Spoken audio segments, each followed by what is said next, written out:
आव्हान माझ्यासाठी.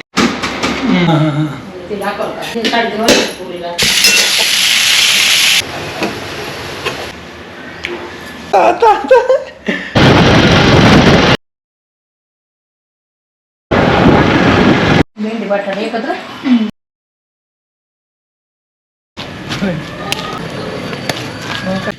मित्रांनो आज त्यांनी सांगितलंय की जपानमधले लोक करंट सिच्युएशनमध्ये जगतात, वर्तमान काळात जगतात, ना की भूतकाळाच्या आठवणींमध्ये रमतात किंवा भविष्यकाळाची चिंता घेऊन जगतात. तर त्यांचं असं म्हणणं आहे की अपूर्ण गोष्टीच सगळ्यात सुंदर असतात.